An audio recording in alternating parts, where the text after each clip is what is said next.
Hey guys, I wanted to give you a quick update on the mintyPi project. I've had a lot of people asking me why I haven't put out a guide yet, or made parts available for it or anything like that. And really the main reason is the screen.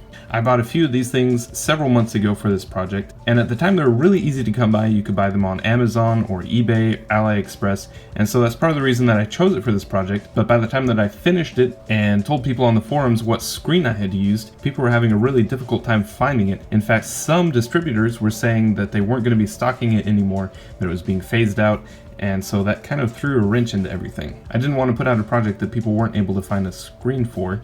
They do make a slightly bigger version of this screen, which is 2.4 inches. I don't actually have one, but I was able to print one out using the schematics for it. And so you can see it's quite a bit bigger, and that poses a problem because we don't have much room to work with. You could probably make it fit if you ground on the corners a bit, but then you'd end up with a screen that was off-center. I just wasn't really happy with that as an option. You are able to buy these kinds of screens by themselves without the board, but not a lot of people are going to be able to solder wires to this without damaging it to connect it to the Raspberry Pi.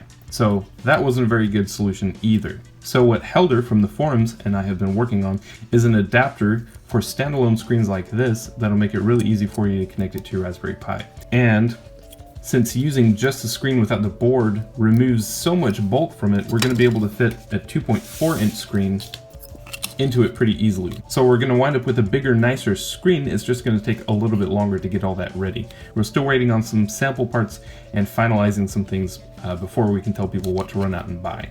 But the good news is all that waiting has given us some time to work on some other nice things for the project. If you're familiar with the Game Boy Zero project, then you've probably seen some boards like this. This is a custom button PCB that Helder and I worked on. So rather than having to make your own using copper tape and soldering wires individually to the GPIO pins on the Raspberry Pi, we'll have this available, and you can see it has all these pads here on the back which correspond to the GPIO pins on the Raspberry Pi. So the way it'll work, you'll put these both inside some 3D printed parts that'll line everything up for you and make it kind of foolproof, and then just put some blobs of solder in each of the pinholes and it'll fuse them together so it'll kind of become one board. Should be really easy and much cleaner than using individual wires. I'll still show you how to make the board by hand though, if that's the route that you want to go. And then you notice here at the top we've got all these pads which correspond to the pins on the screen. So you'll be able to either attach wires directly there if you still want to use the 2.2 inch screen, or there will be a ribbon connector that'll let you use a ribbon cable to connect it to the standalone screen like I mentioned earlier. And I'll still make the models and everything available for the 2.2 inch screen if you did manage to find one of those and get a hold of it.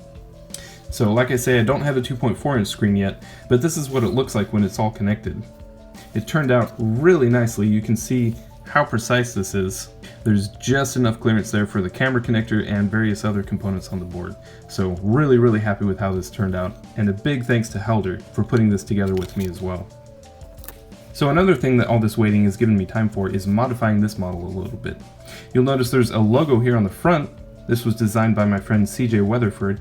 It's a nice stylized raspberry there with mint leaves as the leaves. And then on the back, I adjusted things so that I could use a smaller speaker than I used in the first build. So what that allowed me to do is bump in the buttons by about 4 millimeters each, which doesn't sound like a lot, but it makes it much more comfortable to hold and play games on. So pretty excited about those adjustments as well. Well, I know this probably wasn't the video that a lot of people were hoping for, but I wanted to let you guys know what's going on with the project, and if you'd like more frequent, smaller updates, be sure to follow along on the forums. Follow me on Instagram and Facebook. I post there pretty regularly so you can know what's going on with it. Well, thanks for watching, guys. Hopefully we'll have some more exciting news for you soon, so stay tuned for that, and I'll see you guys next time.